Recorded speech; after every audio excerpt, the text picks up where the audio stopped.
Hello again, this is Top Notch English with Mr. Potes. Today we're going to see 10 idiomatic expressions related to life, age, and celebrations. Welcome back. The first 5 idioms are specifically related to birthday celebrations. The first one is throw a party. To throw a party means to organize a party. It could be a surprise party, it could be for a friend, or it could be for yourself. So if you throw a party, it means you're organizing a party. An example of this expression would be, hey, did you know that Monica threw a party for New Year's Eve? Well, she didn't invite us. The idiomatic expression number 2 in this list is birthday bash. This idiom is very common in the UK and it's just a synonym of birthday. An example would be, look, I gotta tell you something, but it's a secret. I'm having a birthday bash next week and I want you to be there. Don't tell anybody else.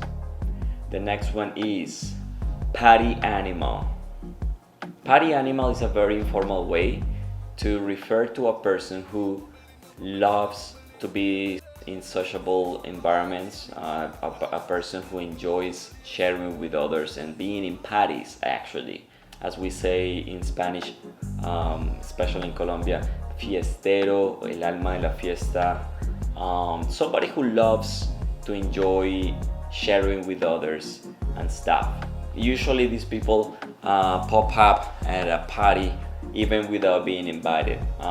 So an example of this would be, man, Valentino Rossi is a whole party animal, and yet he managed to be in the #1 racer for several years. That's unbelievable.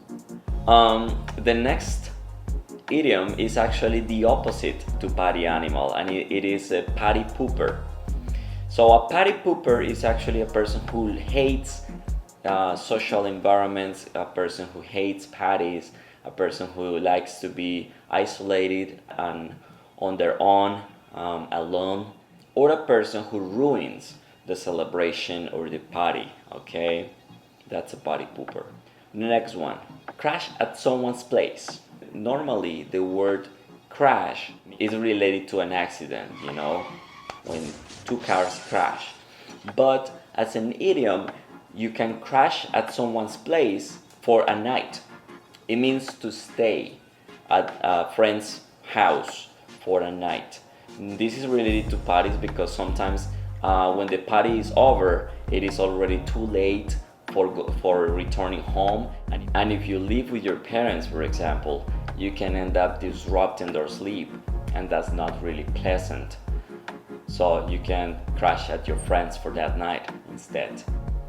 Okay, so the next 5 idioms are related to age and aging. The first one is in your prime or in one's prime. When somebody is in his prime or her prime, it's because they are in their best years in life. It means they are young, or probably they feel they are very they are brilliant at that specific age, and they should take advantage of that because of their appearance or because of their intelligence, their skills. So that's the perfect moment in life to be in your prime. But let's see an example of this one. I'm going to start traveling around the world after this quarantine, and since I am in my prime, I won't waste this opportunity. The next idiom is act your age. So act your age is like saying grow up, behave your age, be mature, like stop acting like a kid or something like that. So it's like behaving in a manner that is appropriate to your age. Let's see an example of this one. Seriously? You're arguing with a 5-year-old? Lucho, you should relax and act your age. The next one, bring back to life. To bring back to life means to revive a person, like literally revive a person, reanimate a person when that person is physically dying. Or it could also be to motivate a person. So this thing that can motivate a person or revive that person, metaphorically or literally, could be an object, could be a person, could be an experience. Okay, so it has those two meanings. Let's see an example now. Well, starting exercising again brought me back to life. I was feeling like an old man already at my 30s. That's crazy. The next one is get a life. So to get a life could mean to start being responsible for your life. So you tell this expression to a person who is very dependent to other people. The second meaning is to start enjoying your life. So if you are a very boring person, somebody, your friends can tell you, hey, you need to get a life. You need to go out, you need to try new things, experiment new things. And well, there is actually another meaning for this one, and is when somebody likes to jump into other people's conversations, you can say, whoa, get a life, mind your business. This is not your stuff. You are jumping and you are interrupting us. The next one is to be over the hill. To be over the hill means that you already passed your best years in life and you probably are very old, or you don't have the skills that you used to have.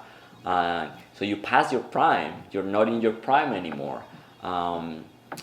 So in Spanish we say, usted está muy cucho para eso, or something like that, like to be catano, usted un catano, un cucho, something like that. That's very funny. So those are the equivalents, let's say, in Colombia, for example. Let's see an example of this. Wait, your grandpa is skydiving? Don't you think he's already over the hill? I have a treat for you today. And this one is actually the opposite of over the hill. Or not the opposite, but you know, it's used when age is not a limit, is not a boundary for anything, and you say age is just a number. So age is just a number means that there is no limitation about age. Okay, you can be any age for doing anything. That's not a boundary for enjoying life. So let's see an example of this one. The other day I saw an old lady receiving her professional degree at a very advanced age. Well, it seems age is just a number. So this was the third video on this series. Thanks for watching, and I see you in the next one. Bye-bye.